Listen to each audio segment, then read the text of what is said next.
काजल हिंदुस्तानी की ओर से भारत माता की जय, वंदे मातरम। आज का मैं ये वीडियो हमारे देश के किसान अन्नदाताओं के लिए बना रही हूं।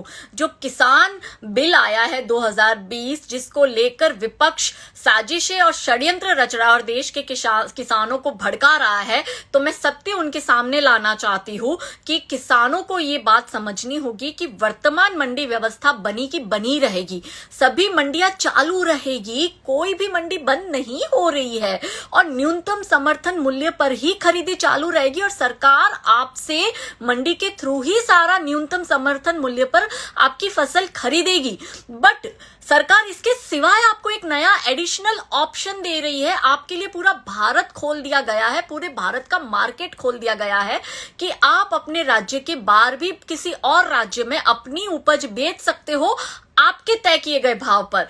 अगर न्यूनतम समर्थन मूल्य से ज्यादा आपको भाव किसी और राज्य में मिल रहा है तो इसमें तो कोई हर्ज ही नहीं है, इसमें तो आपका ही प्रॉफिट है और इसमें आपको कोई टैक्स नहीं लगेगा। मैं आपको एक छोटे से एग्जांपल से समझाती हूँ कि जैसे चावल की खेती ज्यादा पंजाब में होती है, तो अगर पंजाब के किसान को अपना चावल राजस्थान में बेचना है, क्योंकि हम जानते हैं कि पानी की कमी होती है राजस्थान में और चावल को ज्यादा पानी लगता है, तो चावल का मूल्य भी उनको राजस्थान में ज्यादा मिलेगा और डिमांड भी ज्यादा होगी।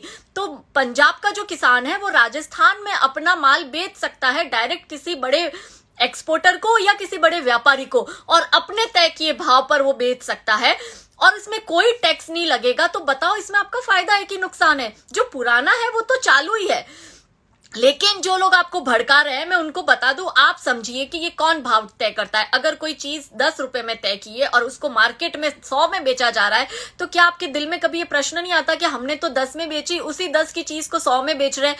तो ये भाव कौन बनाता बिगाड़ता है? ये भाव बिगाड़ते हैं वो बीच के बिचौलिए और जो बड़े व्यापारी है जिनकी मंडी में इतनी पकड़ होती है। इवन जो मंडी का प्रेसिडेंट है उसके पास सरपंच से भी ज्यादा पावर होते हैं कि वो ये तय करता है कि कौन सी उपज खरीदनी है, कितने में खरीदनी है, उसका स्टॉक करते हैं और फिर 10 की चीज वो 100 में बेचते हैं। किसानों के हाथ में 10 ही आता है और 90 रुपए इन बिचौलियों के दलालों के जेब में और इनके आकाओं के जेब में जाते हैं। तो अगर आपको एक ऑप्शन फिंगर टिप्स पे दिया है कि आप यहां बैठे बैठे किसी बाहर अन्य राज्य में भी बेच सकते हो, अन्य राज्य का आपके पास से आके खरीद सकता है सीधा आपके घर से या आपके खेत से, तो इसमें तो आपका ही बेनिफिट है। और ये जो सबसे ज्यादा रीजनल पॉलिटिकल पार्टीज जो हंगामा कर रही है, समझ लो कि इनके बिचौलिया ज्यादा है। और कांग्रेस जो सशक्तिकरण की बात कर रही है ना, तो इसी कांग्रेस ने 2019 के मैनिफेस्टो में तो मंडी व्यवस्था खत्म करने की बात की थी, जबकि मोदी जी मंडी व्यवस्था खत्म भी नहीं कर रहे। उन्होंने तो आपको फसल बीमा भी दिया, उन्होंने आपको किसान सम्मान निधि भी दी। इसलिए भरोसा रखिए मोदी जी पर, आपके लिए है।